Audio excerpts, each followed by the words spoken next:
नमस्कार दोस्तों, स्वागत है आपका आज के मुख्य समाचारों में। जी हाँ दोस्तों, आपको यहाँ पर देखने को मिलेंगी सुबह से लेकर शाम तक की तमाम बड़ी खबरें मुख्य समाचार ब्रेकिंग न्यूज अपडेट्स के रूप में। तो चलिए दोस्तों, जान लेते हैं आज की पहली बड़ी खबर। 6 से 10 रुपए लीटर सस्ता हो सकता है पेट्रोल डीजल, सरकार की तेल कंपनियों से चल रही है बात। दरअसल दोस्तों, अगले साल लोकसभा चुनाव है और इसी कड़ी में केंद्र सरकार जनता को साधने में जुटी हुई है। अब आम आदमी पार्टी को महंगाई से बड़ी राहत देने की तैयारी चल रही है। दरअसल दोस्तों, खबर है कि केंद्र सरकार पेट्रोल और डीजल की कीमतों में जल्द ही कटौती की घोषणा कर सकती है।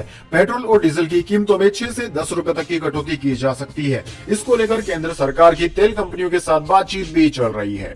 इसके बाद दोस्तों, अगली बड़ी खबर। कांग्रेस स्थापना दिवस, मल्लिकार्जुन खड़गे ने कहा, हमारा उद्देश्य जन कल्याण और जनता की प्रगति है।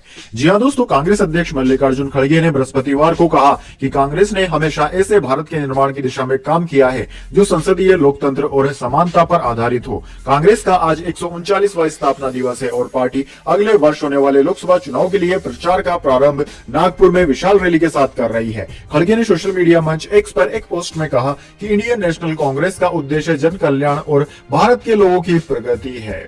इसके बाद दोस्तों, अगली बड़ी खबर। राम मंदिर प्राण प्रतिष्ठा में गर्भगृह में मोदी योगी समेत 5 लोग रहेंगे। पीएम रामलला को आईना दिखाने की रस्म पूरी करेंगे। जी हां दोस्तों, 22 जनवरी 2024 को अयोध्या में रामलला की प्राण प्रतिष्ठा है। सूत्रों के मुताबिक प्राण प्रतिष्ठा के समय गर्भगृह में प्रधानमंत्री नरेंद्र मोदी, उपराज्यपाल आनंदीबेन पटेल, मुख्यमंत्री योगी आदित्यनाथ, संघ प्रमुख मोहन भागवत और मंदिर के आचार्य मुख्य पुजारी मौजूद रहेंगे। सबसे पहले प्रधानमंत्री मोदी प्रभु श्री राम को आईने में उनका चेहरा दिखाएंगे। रामलला की प्राण प्रतिष्ठा से 23 दिन पहले यानी कि 30 दिसंबर को मोदी अयोध्या आ रहे हैं। 30 दिसंबर को मोदी श्री राम एयरपोर्ट और अयोध्या धाम रेलवे स्टेशन का उद्घाटन भी कर रहे हैं। इसके बाद दोस्तों, अगली बड़ी खबर। जोमेटो को मिला 401 करोड़ का जीएसटी नोटिस। कंपनी ने कहा, रेस्टोरेंट पार्टनर्स के लिए लेती है डिलीवरी चार्ज, टैक्स देने के लिए जिम्मेदार नहीं। जी हां दोस्तों, फूड डिलीवरी कंपनी जोमेटो को 401.7 करोड़ के unpaid goods and service tax यानी कि जीएसटी का नोटिस मिला है। कंपनी को यह नोटिस 29 अक्टूबर 2019 से 31 मार्च 2022 के दौरान डिलीवरी चार्ज कलेक्शन पर बकाया टैक्स के लिए मिला है। दरअसल दोस्तों, जीएसटी डिपार्टमेंट की ओर से जोमेटो को यह नोटिस 26 दिसंबर को मिला है। कंपनी ने बीएससी फाइलिंग में इस बात की जानकारी दी। हालांकि जोमेटो ने कहा कि डिलीवरी चार्जेस पर वह किसी भी तरह के टैक्स देने के लिए जिम्मेदार नहीं है, क्योंकि कंपनी रेस्टोरेंट पार्टनर्स के लिए डिलीवरी चार्ज कलेक्ट करती है। इसके बाद दोस्तों, अगली बड़ी खबर। ईडी की चार्जशीट में पहली बार प्रियंका गांधी का नाम। आरोप, फरीदाबाद में 2006 में एजेंट से 5 एकड़ जमीन खरीदी, 2010 में उसी को बेची। जी हां दोस्तों, परिवर्तन निर्देशालय यानी कि ईडी की चार्जशीट में पहली बार कांग्रेस नेता प्रियंका गांधी वाड्रा का नाम सामने आया है। जांच एजेंसी ने prevention of money laundering act MPLA के तहत प्रियंका गांधी का नाम चार्जशीट में शामिल किया है। न्यूज एजेंसी NI के मुताबिक प्रियंका ने 2006 में हरियाणा के फरीदाबाद में 5 एकड़ की जमीन खेती के लिए खरीदी थी। प्रियंका ने ये जमीन दिल्ली के real estate agent HL Pahwa से खरीदी, फिर 2010 में इसी जमीन को पहवा को ही बेच दिया। ईडी के मुताबिक यह जमीन फरीदाबाद के अमीरपुर गांव में पहवा से खरीदी गई थी। इसी एजेंट से प्रियंका के पति रॉबर्ट वाड्रा ने भी 2005-6 में अमीरपुर गांव में 40.08 एकड़ जमीन 3 टुकड़े में खरीदी थी और उसे दिसंबर 2010 में एजेंट को बेच दिया था। इसके बाद दोस्तों, अगली बड़ी खबर। हमारे मित्र प्रधानमंत्री मोदी के रूस आने पर होगी खुशी, एस जयशंकर से मुलाकात के दौरान राष्ट्रपति पुतिन ने कहा।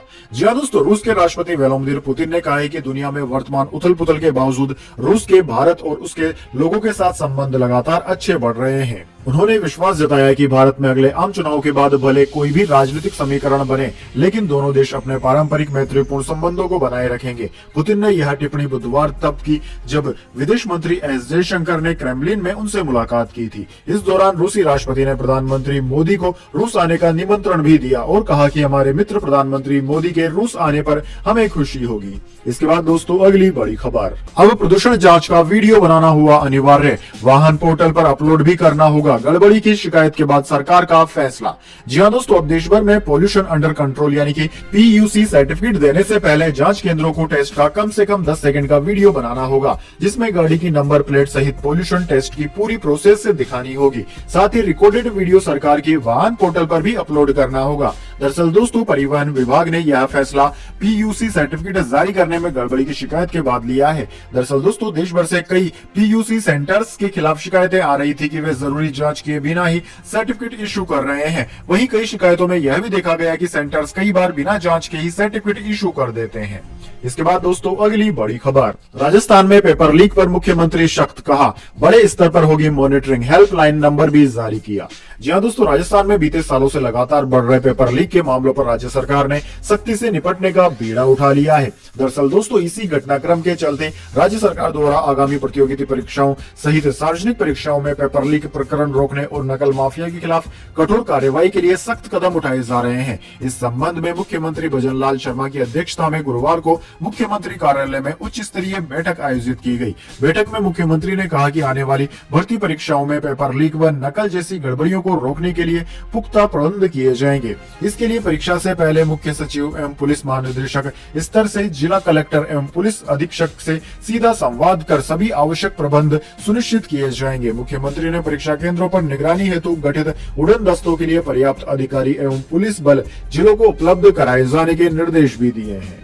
इसके बाद दोस्तों अगली बड़ी खबर, दिल्ली एनसीआर में कोहरे का red alert, 134 flights late, MP के 6 शहरों में ओले गिरने की संभावना, यूपी के 5 जिलों में स्कूल हुए बंद। दोस्तों दिल्ली एनसीआर में कोहरे को लेकर रेड अलर्ट जारी किया गया है। घनी धुंध के कारण रेलवे, सड़क और एयर रोड प्रभावित हुए हैं। दिल्ली एनसीआर के कई इलाकों में विजिबिलिटी 0 से 50 मीटर तक रह गई है। 28 दिसंबर की सुबह 5:30 बजे सफदरजंग में 50 मीटर और पालम में 25 मीटर विजिबिलिटी दर्ज की गई। दिल्ली एयरपोर्ट पर 134 फ्लाइट्स लेट हो गई। इसके अलावा 22 ट्रेनें 8 से 10 घंटे की देरी से चल रही हैं। उधर दोस्तों यूपी के 32 जिलों में फॉग का रेड अलर्ट है। इन शहरों में विजिबिलिटी कहीं 0 तो कहीं 5 से 10 मीटर तक पहुंच गई है। 5 जिलों में स्कूल बंद कर दिए गए हैं। वहीं एमपी के 6 शहरों में ओले गिरने की भी संभावना है।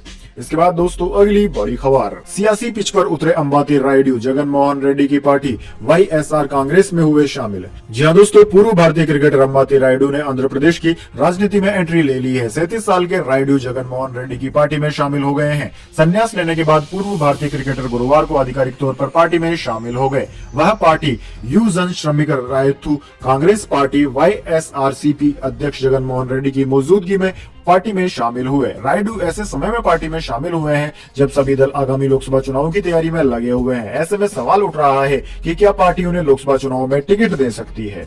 इसके बाद दोस्तों अगली बड़ी खबर, राहुल गांधी बोले इंडिया और एनडीए में विचारधारा की लड़ाई, कहा भाजपा के एक सांसद ने मुझसे कहा बीजेपी में गुलामी चलती है।